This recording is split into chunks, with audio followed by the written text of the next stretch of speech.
और श्री कृष्ण जी हमारे वंशज रहे हैं। आप कहाँ भूल गए थे? श्री कृष्ण जी मथुरा में विराजमान हैं। आप उनके विकास के प्रति क्यों नहीं आगे गए? आपके लिए सिर्फ हज हाउस बनना यही राष्ट्रवाद थी, तो ये पूरी तरीके से गलत है। माननीय योगी आदित्यनाथ जी के आने के पश्चात हिंदू धर्म और पूरे राष्ट्र को एक साथ लेकर चलने की जो विचारधारा सबके प्रति आई है कि मैं लड़की हूँ, लड़ सकती हूँ। आप याद करिए माननीय लक्ष्मीबाई जी को, आप याद करिए हमारे यहाँ की जो पहली मुख्यमंत्री रही हैं सुचित्रा कृपलानी जी को, आप याद करिए कि वर्तमान में जो अपने यहाँ के मंत्रिमंडल में भारतीय जनता पार्टी में माननीय स्मृति ईरानी जी, अन्य पता नहीं कितने चल रहे हैं। आपके द्वारा क्या हिंदुओं के लिए वो आस्था नहीं रही है माननीय भगवान परशुराम जी की मूर्ति बनाना? नमस्कार साथियों, आप देख रहे हैं दिलंकादहन.com और मैं हूं आपके साथ आकाश सिंह। इस वक्त मैं गंगा के किनारे खड़ा हूं। 2022 चुनाव सामने है और चुनाव में गंगा का जिक्र होता ही रहता है। नरेंद्र मोदी जी भी कहते हैं कि माँ गंगा ने बुलाया है। तो आइए मेरे साथ यहाँ पे कुछ स्थानीय लोग हैं जिनसे मैं बातचीत करूँगा और आपको दिखाने की कोशिश करूँगा कि 2022 में फिर से कौन सी सरकार लौट रही है। क्या नाम है आपका? मैं ब्रिजेश पांडे। जी ब्रिजेश जी, बताइए क्या स्थिति है 2022 चुनाव की? बिल्कुल पूरी तरीके से राष्ट्रवादी सरकार और माननीय योगी आदित्यनाथ जी की सरकार बन रही है और इनके द्वारा जो प्रदेश में एक सुशासन चलाया गया है वो काफ़ी प्रार्थनीय और दर्शनीय है और पूरी जनता इनसे संतुष्ट है और फिर से माननीय योगी आदित्यनाथ जी को मुख्यमंत्री बनाने के लिए तैयार है। आपने कहा राष्ट्रवादी सरकार, तो क्या अगर जब योगी आदित्यनाथ मुख्यमंत्री नहीं थे तो क्या जो पिछली सरकार थी वो राष्ट्रवादी नहीं थी? क्या उसके अंदर राष्ट्र की भावना नहीं थी, राष्ट्र प्रेरणा नहीं थी उसके पास? बिल्कुल, ये तो मैं 100% नहीं कह सकता, लेकिन मैं 99% करने से भी पीछे नहीं हट सकता। इनके द्वारा सिर्फ आप कहते हैं कि अब आपको राम मंदिर की याद आ रही है, अब कहते हैं कि आप काशीनाथ विश्वनाथ जो कॉरिडोर बन रहा है उसका शिलान्यास आपने किया था, उसका लोकार्पण आप करेंगे। आप अभी तक जिस समाज से आते हैं आप कहते हैं कि मैं यादव समाज हूं और श्री कृष्ण जी हमारे वंशज रहे हैं। आप कहाँ भूल गए थे? श्री कृष्ण जी मथुरा में विराजमान हैं। आप उनके विकास के प्रति क्यों नहीं आगे गए? आपके द्वारा क्या हिंदुओं के लिए वो आस्था नहीं रही है माननीय भगवान परशुराम जी की मूर्ति बनाना? आपके लिए सिर्फ हज हाउस बनना यही राष्ट्रवाद थी, तो ये पूरी तरीके से गलत है। माननीय योगी आदित्यनाथ जी के आने के पश्चात हिंदू धर्म और पूरे राष्ट्र को एक साथ लेकर चलने की जो विचारधारा सबके प्रति आई है उसके साथ सब लोग फिर से एक बार इनको लाने के लिए और पुनः अपने प्रदेश में एक सुशासन स्थापित करने के लिए तैयार हैं और 2022 में माननीय मुख्यमंत्री श्री आदित्यनाथ जी मुख्यमंत्री बनकर फिर से प्रदेश को एक सुशासन की तरफ ले जाएंगे। पिछली जो सरकारें रही हैं या फिर जो उत्तर प्रदेश के लोग रहे हैं खुलकर हिंदुत्व में बात नहीं करते थे, हिंदुत्व से कहीं ना कहीं किनारा करते थे, लेकिन सरकार बदलते ही हिंदुत्व की बात होने लगी। और अगर वर्तमान स्थिति की बात करें तो हिंदुत्व का जो परचम है वो काफ़ी ऊपर उठ रहा है। बिल्कुल, पहले टोपी लगा करके लोग चुनाव में आया करते थे, लेकिन वर्तमान स्थिति में लोग हिंदू बनना चाह रहे हैं। माननीय अखिलेश यादव जी के पार्टी की जो सिंबल है आप कई जगह देखे होंगे कि लाल टोपियाँ चलती हैं जी, लेकिन अब ऐसी शासन आ गई है कि ये भी हिंदू को लुभाने के लिए वर्तमान में पीली टोपियाँ या भगवा रंग की टोपियाँ लगा रहे हैं। इनको भी अब ये पता चल गया है कि हिंदू एक संगठित हो चुका है और इनके सभी भावनाओं से वो किसने किया संगठित? ये माननीय योगी आदित्यनाथ जी को पूरा श्रेय जाता है। वर्तमान स्थिति में जो प्रदेश में शासन और सुशासन ले आए हैं और एक डर जो बना रहता था कि क्योंकि ये नाम मात्र के मुख्यमंत्री थे, पूरे प्रदेश को पता है कि आजम खान जी इनके ऊपर जो भी सिंबल किया करते थे वो काम किया करते थे, तो एक विशेष समुदाय का इनके ऊपर जो प्रकोप था वो पूरे जनता पर चला रहे थे। अब वो पूरी तरीके से निस्तनाबूद हो चुका है। अखिलेश यादव भी अब राम मंदिर की बात करते हैं, मंदिर जा रहे हैं, राहुल गांधी मंदिर जा रहे हैं। बहुत बड़ा सवाल है, तू बड़ा पंडित की मैं बड़ा पंडित का ये भी खेल चल रहा है। प्रियंका गांधी भी अपने माथे पर भभूत लगा के निकल रही हैं, तो क्या कहेंगे इसके बारे में? बिल्कुल, पहले तो आप प्रियंका गांधी जी की बात की, उन्होंने अब बताया है कि मैं लड़की हूँ, लड़ सकती हूँ। आप याद करिए माननीय लक्ष्मीबाई जी को, आप याद करिए हमारे यहाँ की जो पहली मुख्यमंत्री रही हैं सुचित्रा कृपलानी जी को, आप याद करिए कि वर्तमान में जो अपने यहाँ के मंत्रिमंडल में भारतीय जनता पार्टी में माननीय स्मृति ईरानी जी, अन्य पता नहीं कितने चल रहे हैं। आप अभी बात कर रहे हैं भारतीय जनता पार्टी पहले से ही महिला मोर्चा की एक संगठित बना चुकी है, तो ये इनका लड़की हूँ लड़ सकती हूँ पूरी तरीके से विफल है। और अभी जो आपने कहा कि माननीय अखिलेश यादव जी अब चंदन लगा रहे हैं, आप कहाँ थे इससे पहले? आप तो टोपी लगाकर हज हाउस का उद्घाटन कर रहे थे, आप मुसलमानों के लिए हज की फंडिंग कर रहे थे। अखिलेश यादव की जब बात आती है तो कार सेवकों की बात वहाँ पे आ जाती है। बिल्कुल, अभी तो इनका जो एक अलग संगठन है असरुद्दीन ओवैसी जी का, उन्होंने कह दिया है कि पिछले दिनों में मैंने देखा कि उन्होंने कहा है कि मोदी योगी जी रहेंगे नहीं वर्तमान में, तो आप क्या करेंगे?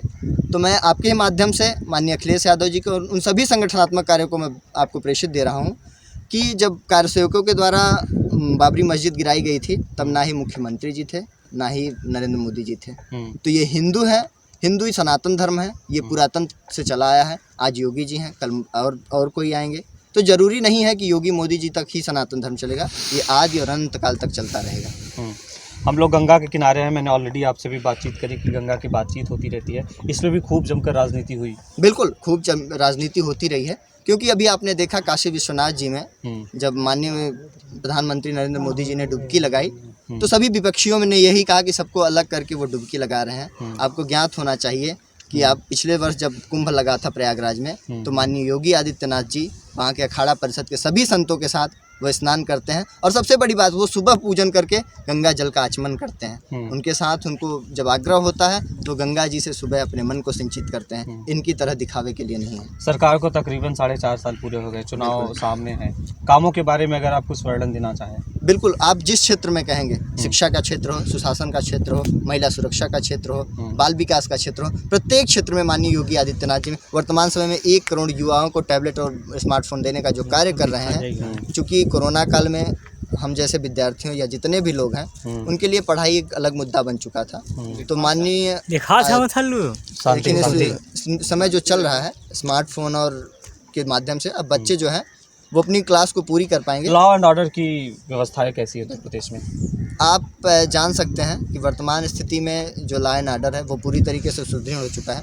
वर्तमान में जितने भी बलात्कारी हों या फिर सरकार को नीचा दिखाने का या किसी भी पीड़ित करने वाले को, आप देख रहे हैं जेल में पहले कितने स्थान खाली रहा करते थे। आज आजम खान जी हों या कोई अन्य बड़े नेता जो कि अतीक अहमद जी हों, सब इस समय जेल में बैठ करके वही काम कर रहे हैं जो अपराधियों को करना चाहिए। समाजवादी पार्टी के मुखिया अखिलेश यादव कहते हैं कि उन लोगों को टारगेट किया जा रहा है जो उनके साथ खड़े हैं। अपराधी तो इस दल में भी हैं, इस सरकार में भी हैं, लेकिन उनके ऊपर कोई कार्रवाई नहीं। तो मैं आपको माध्यम से बता देना चाहता हूँ, अखिलेश यादव जी ने 2017 के चुनाव में उन्होंने अपने मंच से कहा था कि जितने अपराधी हैं, अपराधी तो उन्होंने पहले ही सिंचित किए थे। जिनको उन्होंने टिकट नहीं दिया वो तो पहले उनको अपराधी जब सुनिश्चित कर चुके थे, तो उनको अब सजा मिल रही है, तो उनको अब तो ये तकलीफ नहीं होनी चाहिए। सबसे बड़ी तकलीफ की बात यह है कि आताताई और जितने भी ये बाहुबली थे वो अपने बल के माध्यम से शासन को दबाकर अपने सीटों को निकालते थे, लेकिन ये बंद हो गया तो उन्हें लगा कि अब सरकार नहीं बनेगी, तो फिर से वो अपने बलात्कारियों और जितने भी अन्य नेता हैं जो कि गलत काम कर रहे थे उनको फिर से लाने का प्रयास कर रहे हैं, और उन सबको फिर से वो गंगा जल की तरह एकदम पवित्र बता रहे हैं। कांग्रेस की क्या स्थिति रहने वाली है 2022 विधानसभा चुनाव में? आपको याद होगा कि पिछली बार उन्होंने साफ साफ कहा था कि 27 साल यूपी बहाल, तो उन्होंने गठबंधन कर लिया समाजवादी पार्टी से। अब 27 फिर 5 साल बीत गए हैं, अब 32 साल फिर से बेहाल कहेंगे, और तो कुछ बचा नहीं है यहाँ कांग्रेस का। कांग्रेस का कुछ बचा नहीं है। कांग्रेस उत्तर प्रदेश में आने के लिए अभी उन्हें कम से कम, मुझे तो नहीं लगता राहुल गांधी जी को फिर से युवा बनना पड़ेगा अगर उत्तर प्रदेश में उनको अपना शासन लाना है तो। प्रियंका गांधी एक चेहरा बन सकती हैं। मैं आपको एक साफ सुथरे शब्दों में कह सकता हूँ कि इंदिरा गांधी जी वो एक छविदार नेता नहीं बल्कि वो एक हृदय नेता थी, जो पूरे देश के और प्रदेश की जनता के मन में बसा करती थी। उनकी तरह बाल कटा लेना, उनकी तरह कपड़े पहन लेने से कोई इंदिरा गांधी जी नहीं बन सकता। वो एक गंगा जी की तरह, मैं आप गंगा के किनारे हैं इसलिए गंगा की बार बार को दे रहा हूँ, गंगा की तरह वो पवित्र थी और सभी प्रदेश और देश की जनता को एक साथ लेकर चलती थी, जो कि इनके अंदर बिल्कुल भी नहीं है। ओवैसी ब्रदर्स और चंद्रशेखर रावत यानी कि भीम आर्मी के बारे में क्या कहें? बिल्कुल, ये देखिए दोनों ही एक ही हैं। मैं कह सकता हूँ कि ये दोनों एंटी स्क्वाड हैं, दोनों ही एक ही दल को सपोर्ट करने वाले हैं। असदुद्दीन ओवैसी जी भाई साहब वो लॉ एंड ऑर्डर की बात करते हैं और खुद उनके भाई साहब कहते हैं कि 15 मिनट के लिए पुलिस हटा दीजिए। जब 15 मिनट के लिए पुलिस हटाने की बात की जाती है तो वो कहते हैं कि मेरे ऊपर सुरक्षा की व्यवस्था नहीं है। तो मैं अभी भी उनसे पूछना चाहता हूँ कि आपको क्या चाहिए, या तो 15 मिनट की पुलिस चाहिए या हटा दी जानी चाहिए। वो उनके छोटे भाई से आप ये सवाल कर रहे हैं? हाँ, तो बिल्कुल अंतर कुछ नहीं है। मुसलमानों के नेता हैं ओवैसी, मानते हैं आप?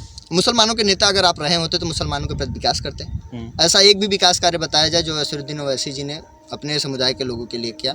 उनका ही नहीं, मैं समाजवादी पार्टी के नेता आजम खान जी से पूछता हूँ कि आपने कितने मुसलमान भाइयों को ले जाकर स्वास्थ्य कार्ड बनवाया, या कितने मुसलमान भाइयों का ले जाकर जनधन के तहत खाता खुलवाया, या कितने मुसलमान भाइयों को ले जाकर के जितने भी इस समय प्रदेश सरकार की योजनाएं चल रही हैं उनको प्रतिभाग किया गया? एक भी नहीं है। तो वो एक वोट बैंक बनाकर अपने आप को एक जो है प्रदर्शित कर रहे हैं और उनका कोई काम। चंद्रशेखर रावत, मैं इनके बारे में तो कुछ कह भी नहीं सकता, क्योंकि पहले ये भीम आर्मी यानी संगठन बनाकर फिर अपने नाम से आज़ाद पार्टी बनाकर टहल रहे हैं। इनका एक ही काम था कि पहले दिखावा करना, बाद में वोट बैंक में बदलना। आपने सुना पीएफआई ने फंडिंग कर दी 100 करोड़ की? अब उसी फंडिंग से फॉर्च्यूनर लेके घूम रहे हैं। बिल्कुल। कहीं ना कहीं वो बांट रहे हैं हिंदुओं को। बिल्कुल, मैं इसी मुद्दे पे आ ही रहा था कि इनको जो फंडिंग हुई है, देखिए फॉर्च्यूनर के पीछे नाम लिखवाने, आगे झंडा टहलाने से, बुलेट के साथ चलने से आपको ये सब कुछ मिलने वाला है नहीं। फंडिंग जो है वो उन्हीं को की जाती है। मान लीजिए आप वर्तमान स्थिति में देख रहे होंगे धर्मांतरण जो एक विशेष मुद्दा चल रहा है, तो इनका दो ही मकसद रहा है कि हमें किसी भी तरीके से तोड़ो और राज करो, लेकिन वर्तमान स्थिति में ऐसा कुछ होने वाला है नहीं।